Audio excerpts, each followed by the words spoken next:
do think NIL presents a really cool opportunity for those in college or earlier or younger wanting to get involved in sports because you can almost Yeah. kind of do it yourself. Like you can Mhm. go find a couple athletes and help them with endorsements, whether that's even a volleyball player or somebody that is in a sport that maybe everyone else isn't going after. And there's really this cool opportunity.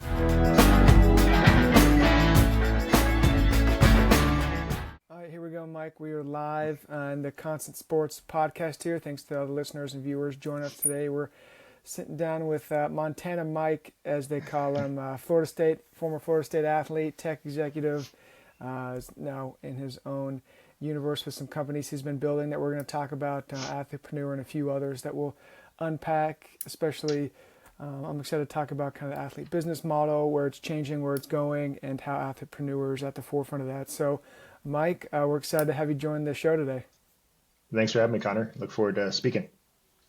for sure. And then for the listeners, viewers, like I said, we have kind of a packed. We're going sports. We're talking tech. We're doing some finance in here, maybe some venture stuff as well. And so, Mike, just for the viewers to kind of get them up to speed as you've kind of built out this career, built out your entrepreneur journey and whatnot. Now you have a company where you're a sports agent and got a company called Athletepreneur. So give us kind of the gist of what this agency is, what this business is, and kind of where you're at. Yeah, absolutely. So Athletepreneur is a full service sports agency starting with NFL football athletes, but our roots are actually in track and field. So we represented a couple athletes in the Paris Olympics that got top eight in the 200. And then myself and my business partner, Brian Zingai, are both former track athletes. Brian went on to run in two Olympics and placed as high as fourth in the 200 meters.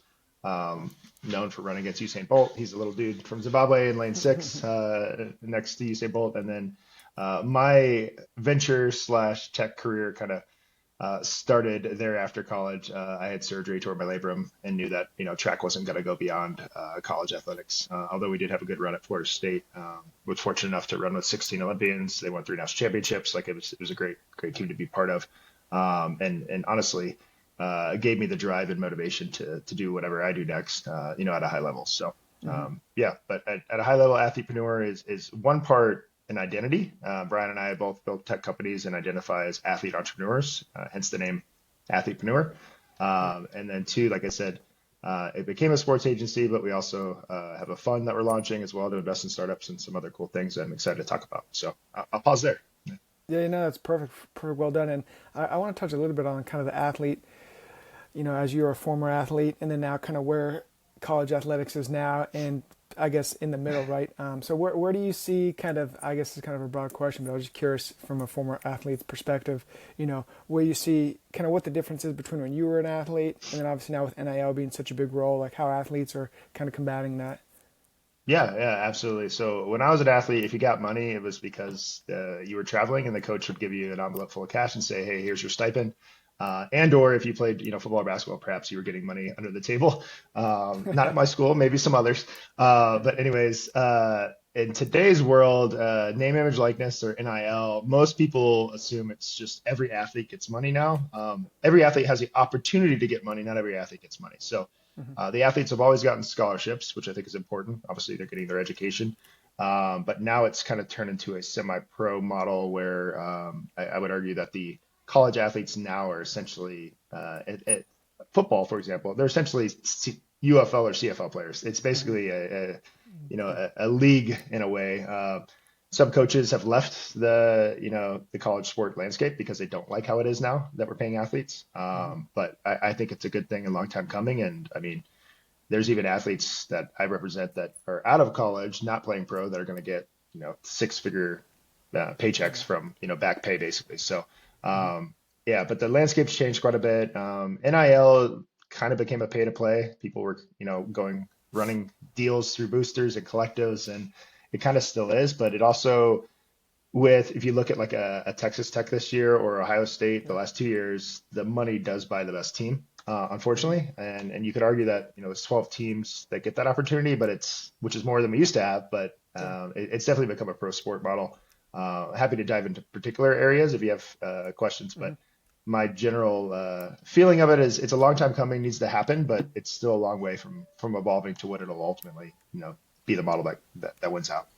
Right, and I think that's kind of an interesting point, right? Is we're not entirely sure where it is going, where it could go, right? It's kind of still a little bit up in the air, but as kind of you with your track background and obviously your explanation there, kind of NIL and especially with football and basketball, get the lion's share. I think it's 75% right of the rev sharing in the deals, and then you have your other athletes kind of making up that small percent. But as with your background representing track athletes, what does that look like, as they're building their businesses, building their brands, kind of helping, because athletes, right, they're their own brand. So what does that look like on the track side for any track athletes or other Yeah. athletes that are in kind of that smaller portion of the pool there? Yeah, so sports like track or tennis or like these kind of individual, but they are team sports in a way. Hmm. You're typically represented by a brand. So like our guys are all Adidas guys right now. We also talked on sports and Nike and stuff too, but Adidas has been our main partner for our track guys that are pro.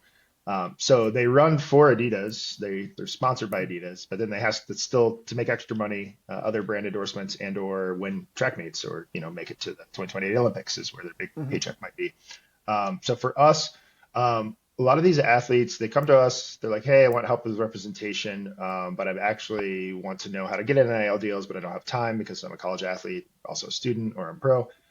We help them by partnering up with brands that they actually already spend money on. So we might touch on it at some point, but Athlete Plus is a brand and company we've built that essentially uses the financial data of athletes to automate endorsements. So if somebody eats at Jimmy John's more than they eat at Subway, we take that data, pass it along to the brands, and now you have an authentic endorsement versus the way it traditionally works with agencies is somebody comes to you and says, "Hey, I want your athlete to promote my product or service because they have a big following or notoriety," and it's like this athlete's never even used, not even use your product, but not even used perhaps even a product in that category before. So it's like Right, it's they just not a don't know yet. fit. Yeah, exactly. So yeah, the endorsement side's interesting. That's kind of one area that we help out with our athletes, but generally speaking, we're helping athletes become more entrepreneurial either through investments, helping them build credit, or automate endorsements are kind of the cool things that we do as an agency that some others don't.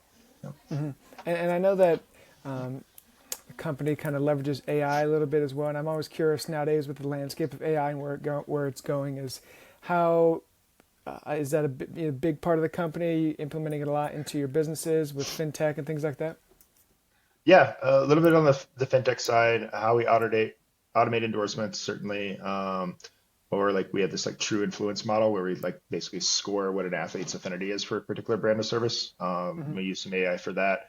I also just use AI generally for recruiting and scouting purposes. So I'll look at what are called PFF scores or whatever it may be and say, hey, on the field, this athlete is rated really, really highly. Maybe they're a diamond in the rough because they're at an FCS versus an FBS school or whatever it may be, or vice versa. Hmm. And I basically use that data to find athletes that I think will be great potential pro athletes, but also have an affinity to potentially bode well with the Athlete Plus and Athletepreneur mindset. So Right. yeah, we certainly use that, but more from a data analytics standpoint. Hmm. I mean, I would love to duplicate myself too at some point because we get a lot of the same questions from prospective clients and their parents and stuff. And maybe there's a world in which we use AI to hey, you hit up Mike at Athletepreneur and my whole mindset is already in an AI model and they're able to Yeah. ask it questions and get the answers they need. So because a lot of what we do is education to the athletes and the parents on what does Hmm. representation look like, what should you be looking for, what is even an agent's job, like things like that. Hmm. And a lot of them don't know. So I could see AI Right. being applied to that for sure. I mean, will AI replace agents? Maybe. I think they could, but Yeah. you have to understand that the agents we're technically contractors of the unions of the leagues. Hmm. So you could argue that the leagues and the unions could just work together and represent clients directly as well, and they wouldn't need us. Right. So I before AI cuts us out, I think the leagues and teams would The just work leagues. together directly, but they don't today just because there's a kind of a conflict of interest because they're so Hmm. kind of you want a party that represents you and you want a party that hires you to be different. You don't want it to be the Yep. same, and that's the issue we have in the NCAA right now. The person paying you or team paying you is also the team you pay for. In pro Yeah. sports, you have a union that's separate. So you have somebody that's negotiating on your behalf, and I think college sports needs it. We don't have it. Maybe AI can help it, but today that's the biggest differentiator between the two. Yeah. Hmm. Oh, yeah, well said. And I think that's like we said, it's still up in the air, and who knows how long that'll take to figure that out. But I want to touch a little bit on kind of the agent side. with the NFL, the CFL, obviously there's the agent tests. I've been curious, what was the test like studying to be an agent, and then obviously representing clients and doing those contract negotiations and things like that. Yeah, absolutely. So anyone that reaches out to me, and I get quite a few grad students and law students that say, "Hey, Mike, which sport should I try to be an agent in? Should I try to do more than one?" Um, One, you don't need your law degree in any of them. You used to, like people would Hmm. make that they would assume that they needed to. You do need a master's degree or law degree for football. Hmm. The NFL is the hardest one to get certified in. There's about 900 certified agents, and they all have their law degrees or a master's degree, typically in sports management or something relevant, unless Hmm. they've worked for another agency. The test is really hard. You can only take it once every year. So if you don't pass, you get a second try to take it again, but you have to wait a whole entire year. Um, so it's not like something that they give you can take any time.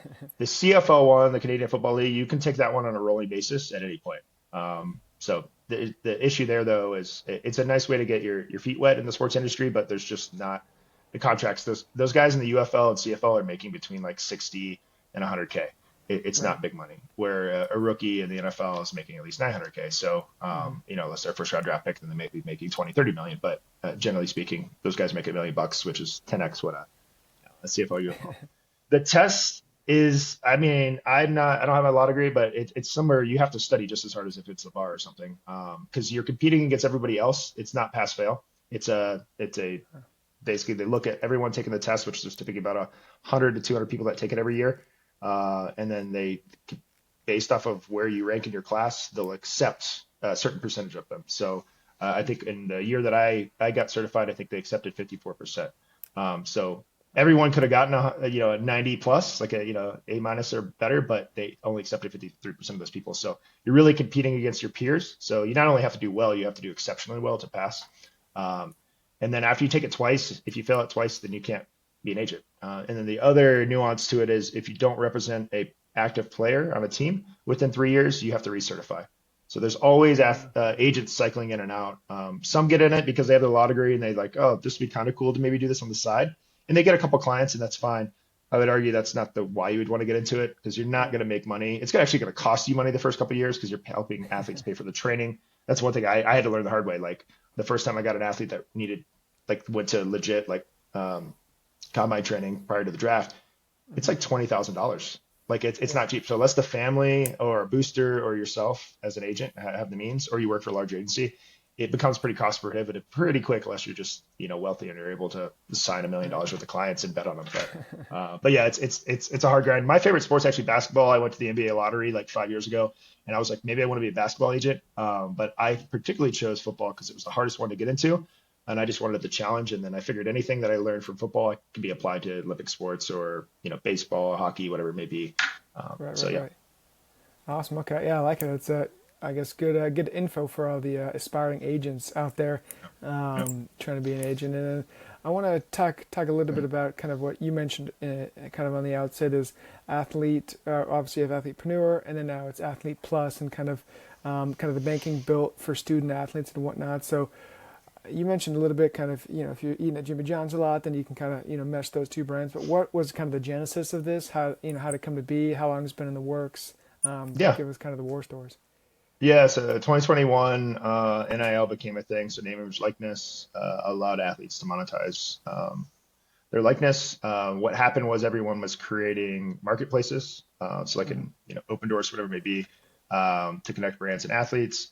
And then everyone was calling themselves NIL agents, and basically anybody could be an agent. And so now you have more NIL agents than you do NFL agents. It's crazy. Like there's probably like 3 or 4 thousand Wow. NIL agents, and I put it within quotes because they're not certified. It's not a there's not a union. Some of them are really really good, and I would argue like would make really good pro agents as well, but they're making decent amount of money and traction with the NIL and not having to pay dues or anything. So they're Yeah. kind of sticking with the NIL stuff. But you're seeing some agencies, larger agencies, scoop up these NIL agents to come Yeah. work for them. So it's kind of a good space. So we sat back because I had lived in Lincoln, Nebraska for a year where Open Doors had started and Huddle had started and some of these brands that work with athletes on the recruiting or endorsement side. And we said, we don't want to create another marketplace. Let's kind of give it a year, see where this settles. And ultimately, I think the teams are going to be able to pay the athletes directly. And so Hmm. Brian, my co-founder, said, all right, well, if athletes are going to be able to get paid directly, how are they going to pay them? Because when we got paid in college, it was you got an envelope or a direct deposit. Like that's how you got paid your stipend or scholarship money. But now it's actually like they're not getting paid as employees, so it's kind of a gray area, but you're getting a check that could be, $100,000, a quarter or something like that, which is crazy. So I came back and I said, hey, maybe we just create a way for them to get paid. So maybe like a Venmo for athletics or whatever it may be. But we were like, that doesn't really work because they already have these means. Venmo already Yeah. exists, Zelle already exists. Like, why would our product be better? So then we started talking to Visa, Amex, MasterCard, and we said, hey, why don't you guys target so why haven't you guys built a product that serves fans? Like you guys are the official sponsor of the Olympics, all these different things, but like what actually product or service do you provide the fans themselves? And they're like, yeah, well, we're the official card of XYZ. We have our naming rights of this stadium. And I'm like, yeah, I get that. Like there's Citibank, there's SoFi, there's all this kind of stuff. But I was like, nobody actually built a product for the fans. So we said, the athletes are getting paid. Let's help them get paid quicker. So we basically set off to create what's called a neobank for athletes. Basically, USA has a model, for example. There's no physical places to go to the bank, but they built a bank for the military and their families. We want to do the same thing for athletes and the fans. But essentially, as we were starting to build that, we realized there's only 550,000 athletes or so college. It's a good market, but it's not like a venture backable thing. So if somebody wants to create a bank for athletes, it's just not big enough. Like you could try to do it, you can make it into a decent business, but you need the fans or some other way to monetize it. So although we built a bank, a neobank for athletes, what we actually realized that we were doing was building an affinity platform for fans. So we give our banking card to our athletes, and then our athletes invite fans, and then from there we've got some cool products and services for the fans. So now if I want to help support Florida State athletics, I can get the Athlete Plus card.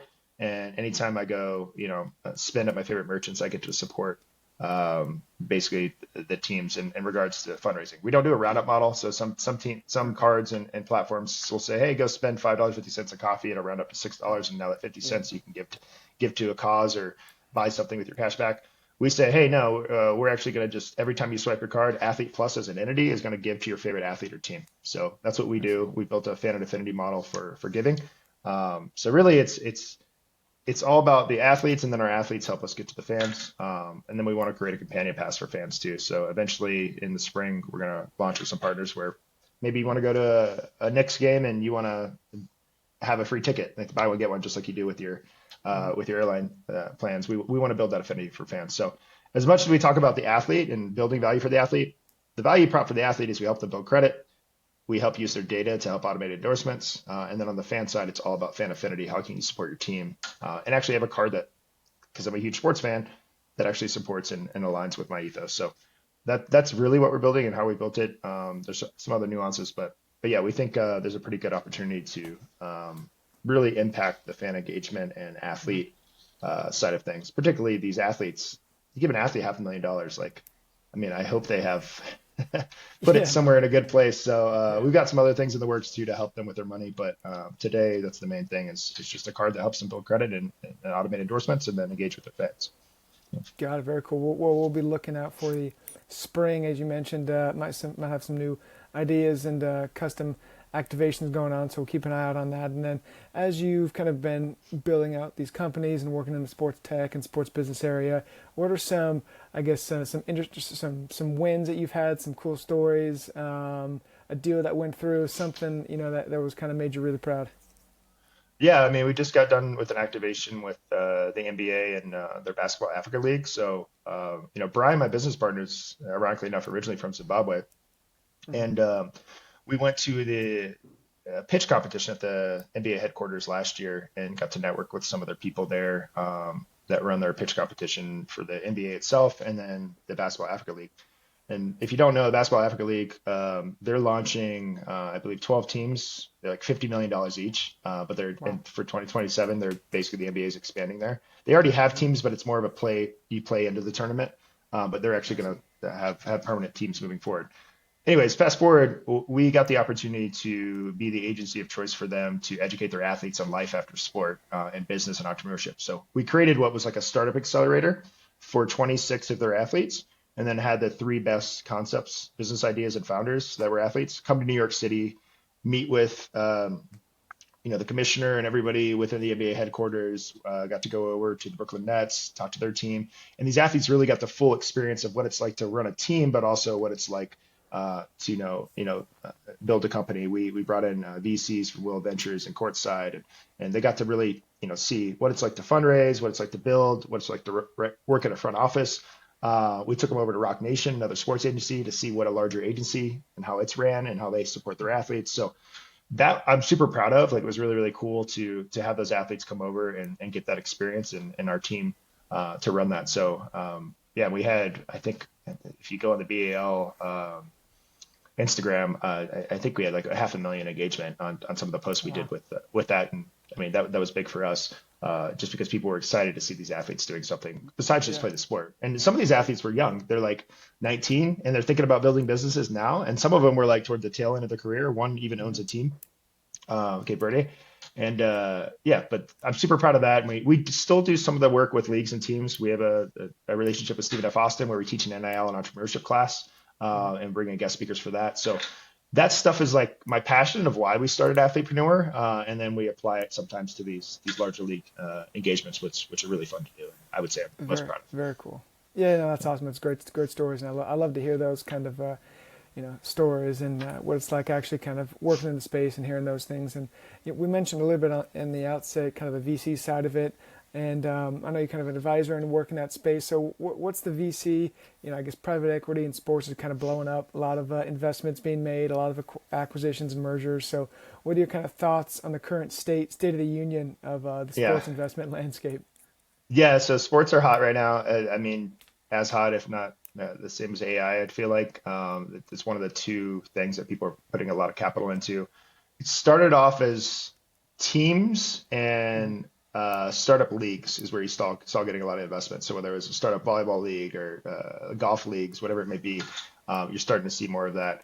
And then you're also just starting to see now the NFL. I believe you can buy up to 10 or 20% of each team, Yeah. like private equity can, and that's made the valuations of these NFL teams explode now that they're being able to sell that to Skyrocket. private equity. So and I think you'll see that in other sports. Some of the other sports people don't realize they allowed that like years ago. The NFL was kind of one of the last ones to allow Mm-hmm. it. But yeah, so seeing a lot of money. Where I see the money going into is startup leagues, health and wellness, mental health types of stuff for these teams. And some of these teams, by the way, the NBA, I don't know if they still do it, but they used to have every single team had to give $1 million towards like a VC fund that then would invest in startups in health and wellness and sport and fan Oh wow. engagement. So some of the leagues are even coming in and saying, hey, you know what? We see an opportunity to invest in tech and AI and all these things. We're not the ones to build it per se as the teams. Like, they're like, that's not Uh-huh.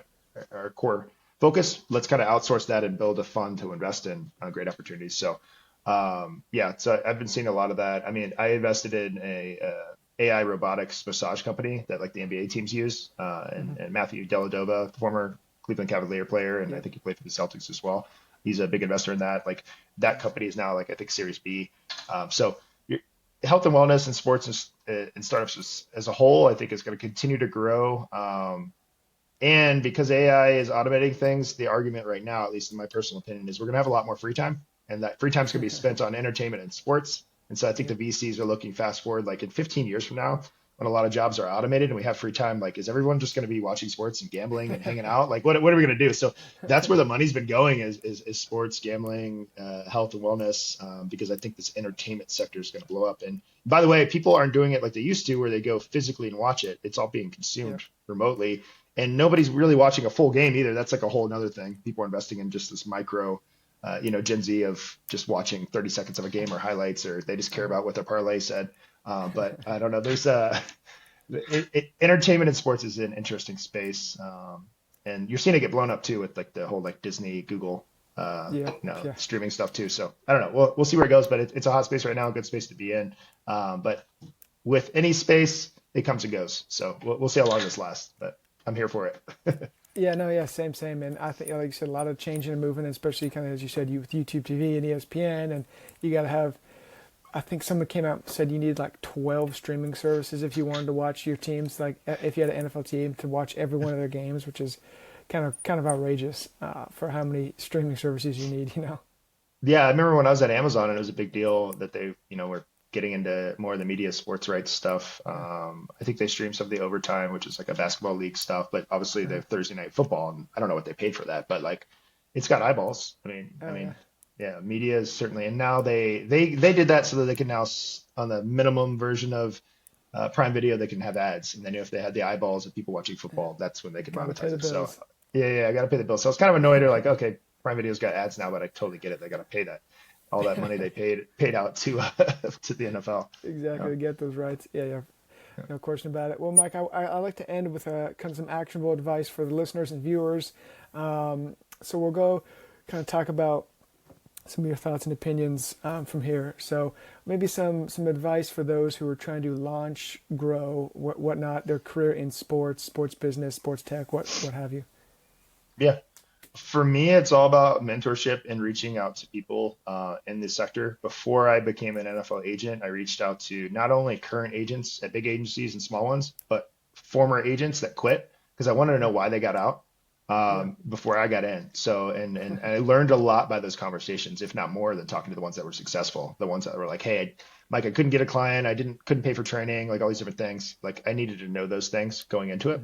Hmm. So definitely, reaching out to those that are maybe a couple of years ahead of you that are already doing it. I do think NIL presents a really cool opportunity for those in college or earlier or younger wanting to get involved in sports because you can almost kind Yeah. of do it yourself. Like you can Hmm. go find a couple athletes and help them with endorsements, whether that's even a volleyball player or somebody that is in a sport that maybe everyone else isn't going after. And there's really this cool opportunity.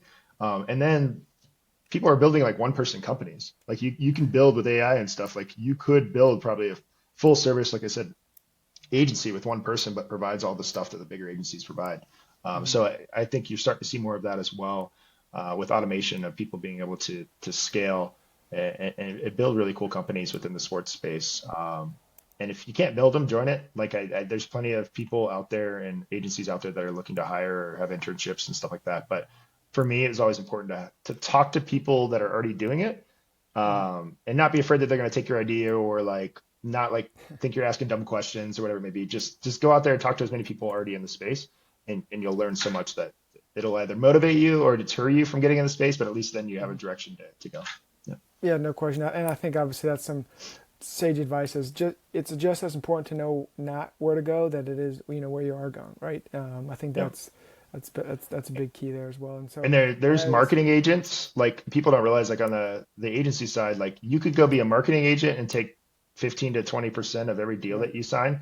Where an NFL agent or a certified agent, I can only make 3% of the contract deal, which is a $100 million contract, great. But your first couple right. contracts aren't going to be that. So I would actually argue get your feet wet on the marketing or PR side of sports, and then from there maybe go into the representation side. But starting at representation is really, really hard and cutthroat. But I mean, there's people out there doing it. And I've seen Hmm. people start from zero and do really well. So it just kind of depends on the type of mindset you have in your runway, I guess, in a way. Like if Hmm. you're a college kid, you could probably start this while in college and Yeah, see if you can for sure. turn that into something big after.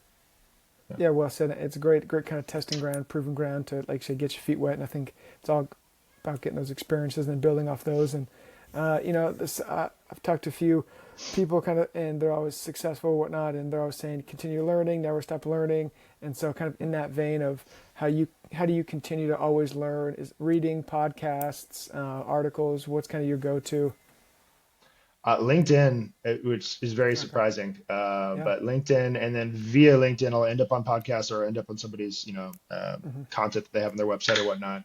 Um, and then a lot of newsletters. There's like probably 10 different sports and business and entrepreneurship newsletters I'm a part of. Vetted Sports is one that's pretty good, and some others. So I definitely I look at those. We even have our own for Athletepreneur that kind of follows both tech and what's happening in sports at different levels.